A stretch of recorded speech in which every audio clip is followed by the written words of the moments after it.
여러분, 제가 한국어로 처음 외친 말이 뭐였는지 아세요? 그 말 한마디가 제 인생을 바꿨습니다. 안녕하세요.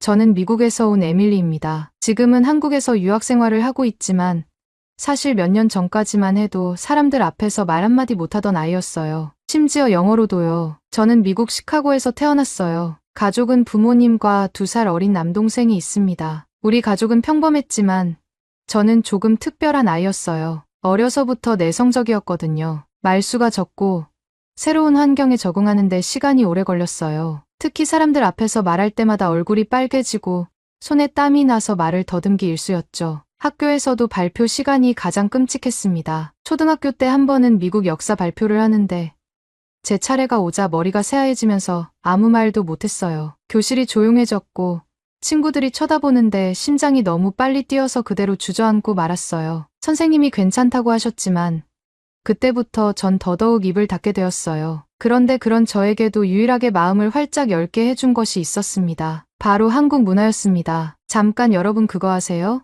여러분의 구독, 좋아요, 알림 설정은 저에게 가장 큰 힘이 됩니다. 클릭 한 번으로 제게 큰 힘을 주시길 바라요. 처음 한국을 알게 된 건 12살 때였어요. 우연히 TV에서 방탄소년단 공연을 봤는데 그들의 무대에 압도당했어요. 한국어 가사는 하나도 이해할 수 없었지만 그들의 표정과 춤, 음악이 전하고자 하는 감정이 고스란히 느껴졌어요. 뭔가 설명할 수 없는 울림이 있었어요. 그날 이후 저는 한국 음악, 드라마, 영화에 푹 빠졌습니다. 방탄소년단뿐만 아니라 블랙핑크, 세븐틴, 아이유 노래도 찾아 들었고 도깨비와 이태원 클라스를 보면서 한국이라는 나라에 점점 더 관심이 생겼어요. 그 중에서도 저를 가장 위로해준 노래는 방탄소년단의 Magic Shop이었습니다. 괜찮아. 나도 내가 싫어질 때가 있어.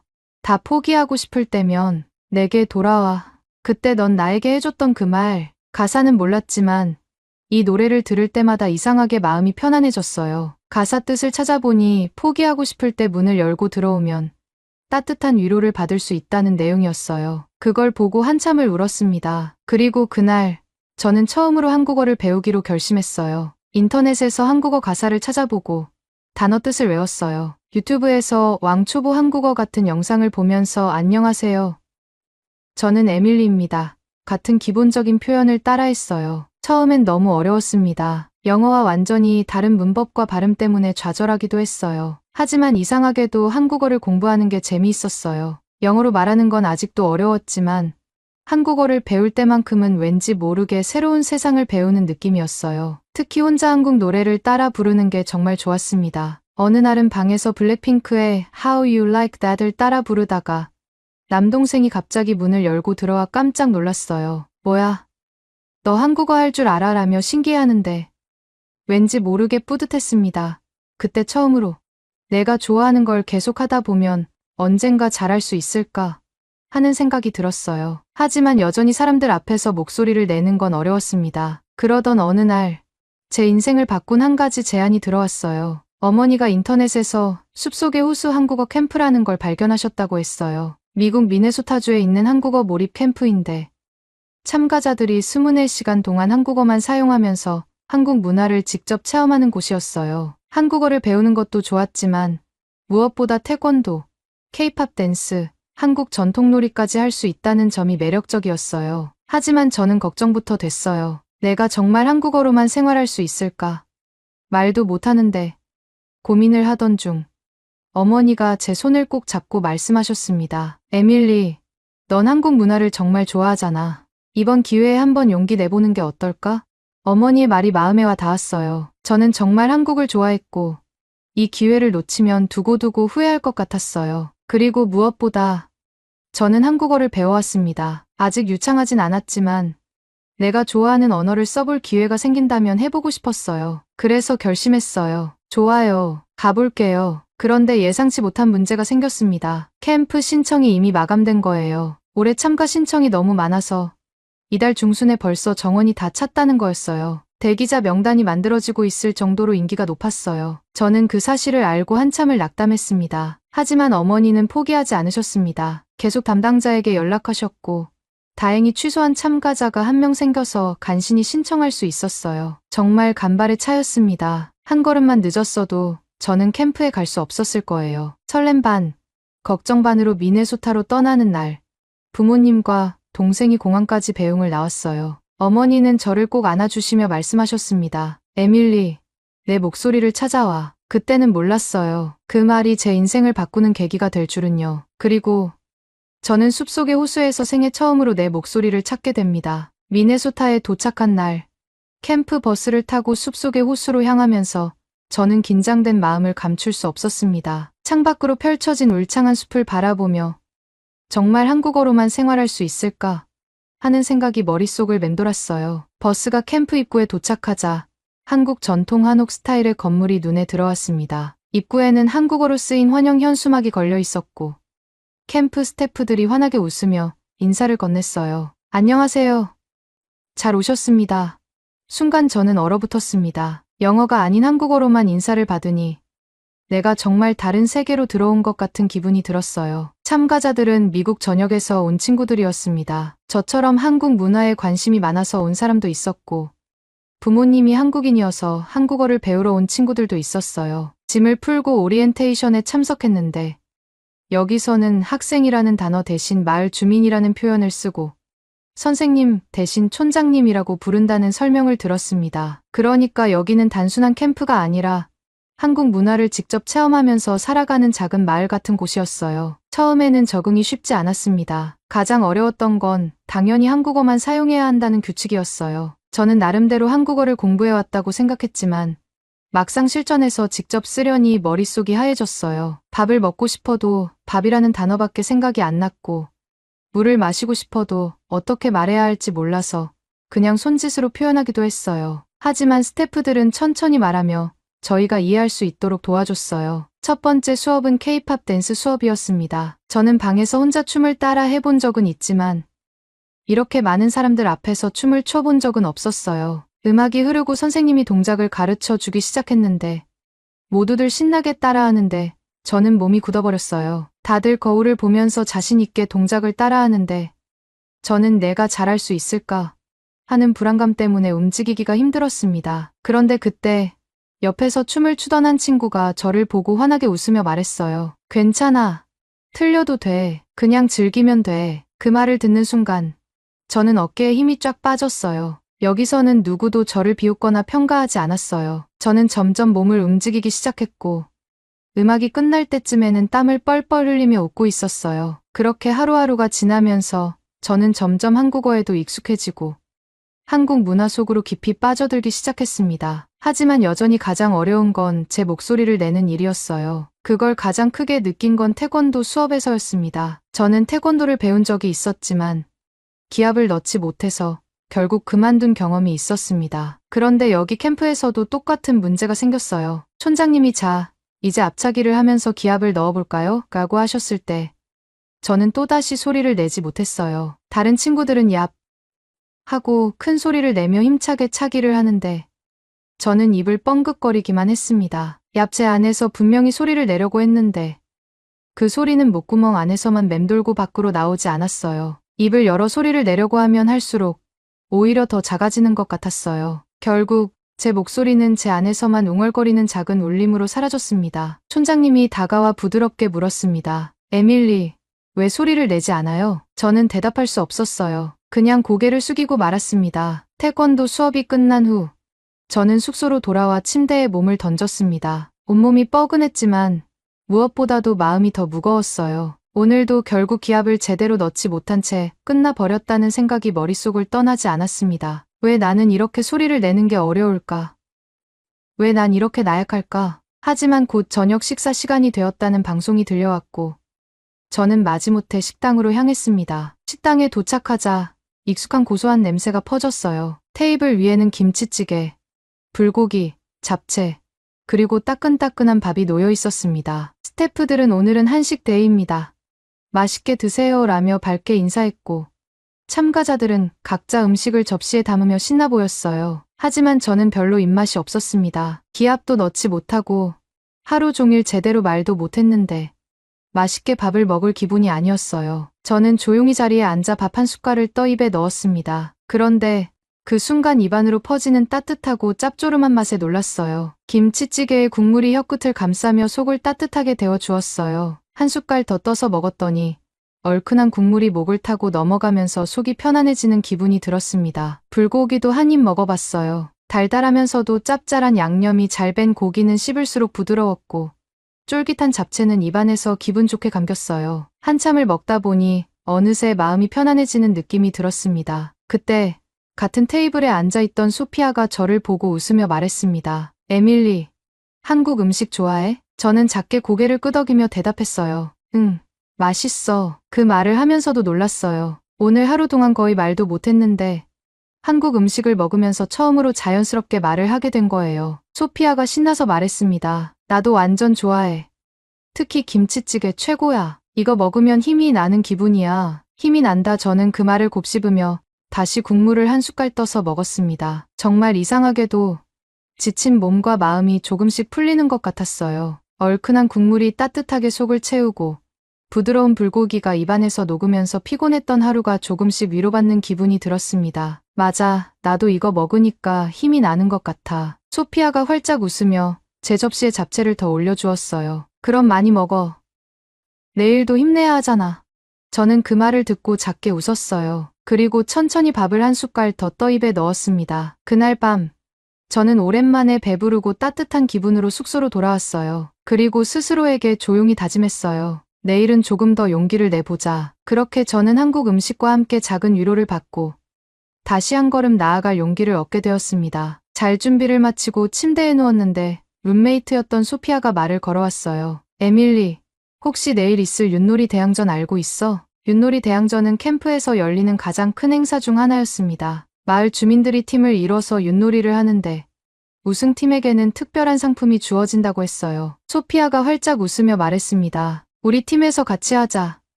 내가 마지막 윷을 던져줘. 저는 망설였어요. 모두가 보는 앞에서 무언가를 해야 한다는 게 부담스러웠어요. 하지만 소피아가 손을 내밀며 말했습니다. 이번엔 도망가지 말자. 그 말을 듣는 순간 저는 알 수 없는 용기가 생겼어요. 이번엔 도망가지 말자. 이번엔 내가 변할 수 있을까? 그리고 다음 날 윷놀이 대항전이 시작되었습니다. 모든 팀이 열심히 경쟁했고 우리 팀은 결승까지 올라갔어요. 이제 남은 건 마지막 한 번의 윷 던지기. 그리고 그걸 맡은 사람은 저였습니다. 손에 땀이 났어요. 수십 명이 지켜보는 앞에서 제가 던진 윷 하나로 승패가 갈리는 순간이었습니다. 다들 저를 바라보며 기대하는 눈빛을 하고 있었어요. 심장이 빠르게 뛰기 시작했습니다. 그때 팀원들이 힘차게 한국어로 외쳤습니다. 에밀리, 자신감을 가져. 그 순간 저는 가슴속에서 무언가가 터지는 느낌을 받았어요. 태어나서 처음으로 있는 힘껏 한국어로 외쳤습니다. 할 수 있어. 그리고 저는 윷을 던졌어요. 윷이 공중에서 빙글빙글 돌더니 마침내 땅에 떨어졌어요. 모두가 숨을 죽였습니다. 그리고 결과가 발표되자마자 우리 팀은 환호성을 질렀어요. 우리는 우승을 했어요. 그 순간 저는 처음으로 모두의 박수를 받으며 환하게 웃었습니다. 그날 밤 저는 캠프에서 처음으로 소리 내어 웃고 한국어로 친구들과 수다를 떨었습니다. 그렇게 저는 조금씩 변해가고 있었습니다. 윷놀이 대항전이 끝난 뒤에도 제 마음속에는 이상한 감정이 남아 있었습니다. 마지막 순간 저는 정말 큰 소리로 외쳤어요. 할 수 있어 라고. 그때의 제 목소리는 분명하게 들렸고 팀원들도 놀란 듯한 표정을 지었어요. 하지만 이상하게도 저는 기분이 묘했어요. 처음으로 사람들 앞에서 크게 소리를 냈는데도 어딘가 어색한 기분이 들었습니다. 내가 진짜로 변한 걸까? 아니면 그냥 순간적으로 나온 소리일까?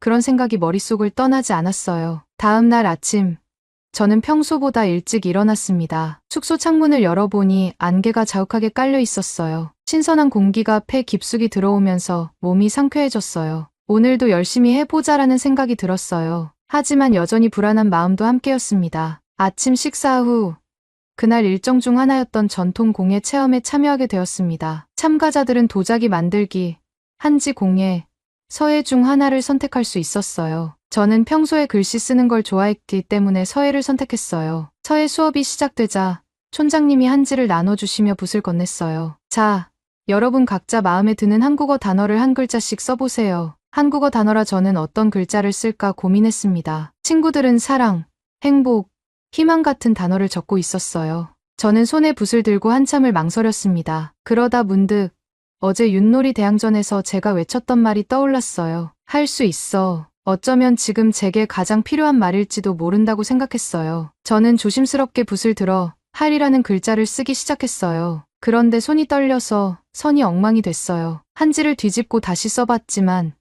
이번에도 만족스럽지 않았어요. 촌장님이 옆에서 지켜보시다가 조용히 다가오셨어요. 에밀리, 왜 계속 다시 쓰고 있어요? 저는 붓을 내려놓고 작게 중얼거렸어요. 잘 안 돼서요. 촌장님이 미소를 지으며 한마디 하셨어요. 글씨도, 인생도 완벽할 필요는 없어요. 한 번에 잘하려고 하지 말고 그냥 한 글자씩 천천히 써봐요.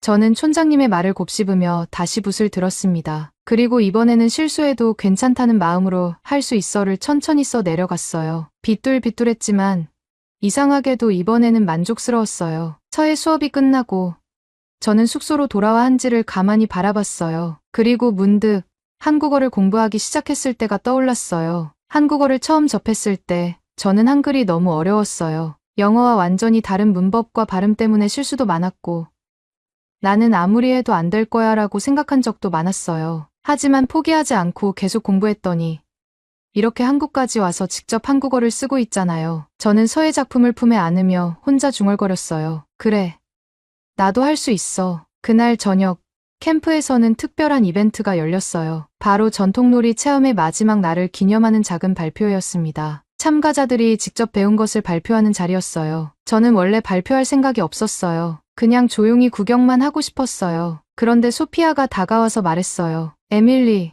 우리 같이 발표해보자. 저는 당황해서 손을 내저었어요. 나는 아직 자신 없어. 하지만 소피아는 장난스러운 표정으로 말했어요. 어제 윷놀이 할 때도 할 수 있다고 했잖아.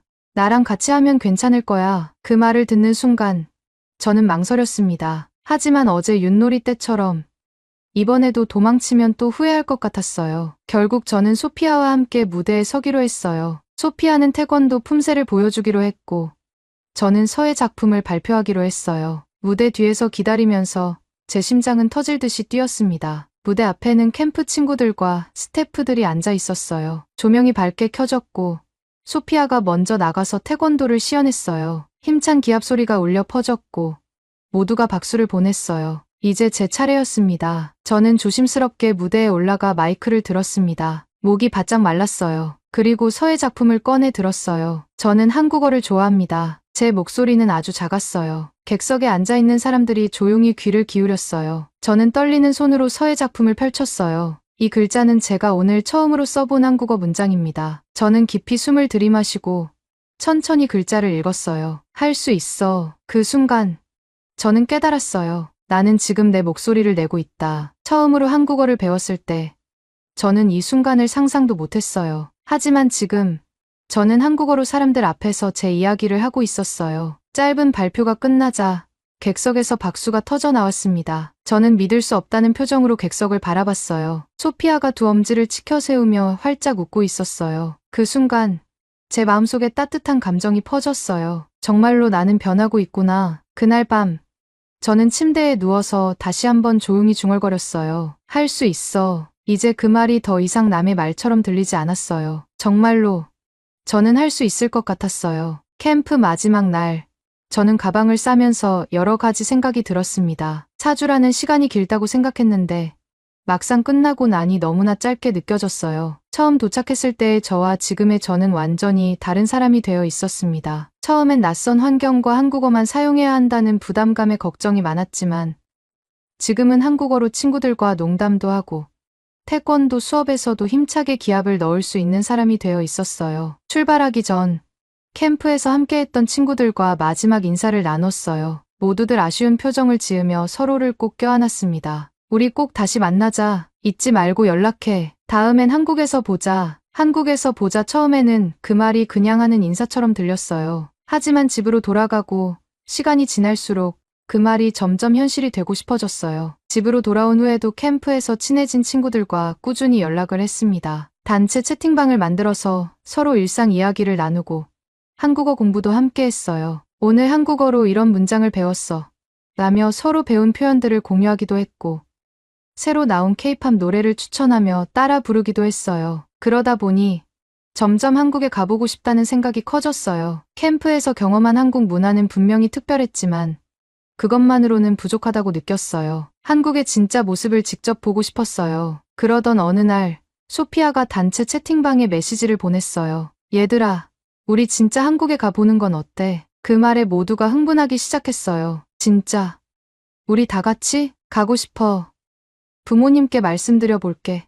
저도 부모님께 조심스럽게 이야기를 꺼냈어요. 엄마, 아빠 나 한국에 가보고 싶어요. 부모님은 처음에는 놀라셨지만 제가 진지하게 이야기하자 곰곰이 고민하시더니 이렇게 말씀하셨어요. 내가 그렇게 가고 싶다면 우리도 같이 가볼까? 생각지도 못한 대답에 저는 눈이 동그래졌어요. 가족과 함께 한국을 간다고.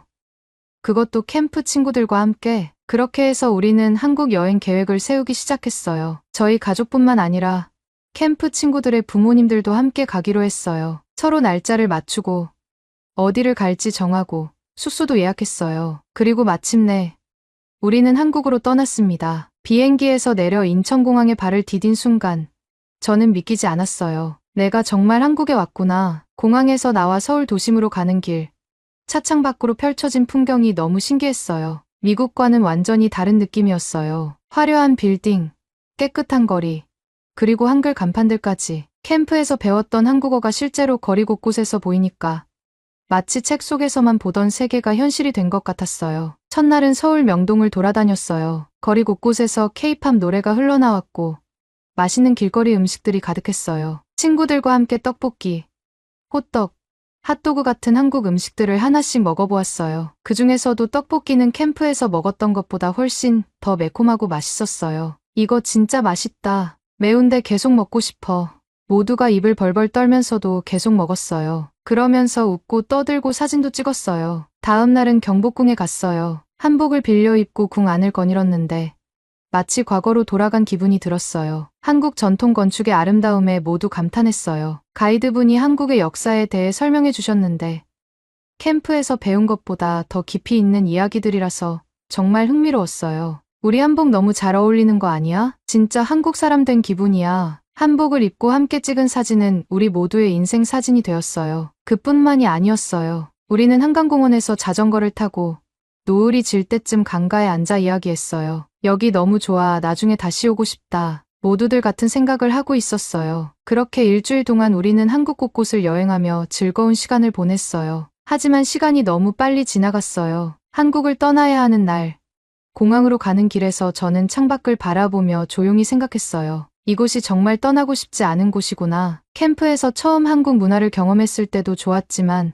실제로 한국에 와 보니 저는 이 나라가 더 좋아졌어요. 단순히 여행으로 끝내고 싶지 않았어요. 더 오래 머물면서 한국을 배우고 한국 사람들과 더 깊이 소통하고 싶었어요. 그렇게 저는 결심했어요. 한국으로 유학을 가겠다고. 집으로 돌아와 부모님께 다시 말씀드렸어요. 엄마, 아빠 저 한국에서 공부하고 싶어요. 부모님은 처음엔 놀라셨지만 제 진심을 알고 결국 허락해 주셨어요. 그렇게 저는 한국 유학을 준비하기 시작했어요. 한국어 공부를 더 열심히 했고 한국에 있는 대학교들을 알아보며 입학 준비를 했어요. 그리고 마침내 저는 한국의 한 대학교에 합격하게 되었어요. 비행기를 타고 다시 한국으로 가던 날 저는 창밖을 바라보며 미소 지었어요. 이곳은 내 인생을 바꾼 곳이야. 나 자신을 찾아준 곳이야. 이제는 단순한 여행이 아니라 새로운 삶을 시작하러 가는 길이었어요. 그리고 저는 확신했어요. 나는 한국에서 내가 진짜 하고 싶은 것들을 마음껏 하며 살아갈 거야. 오늘의 이야기는 여기까지입니다. 오늘의 사연이 마음에 드셨다면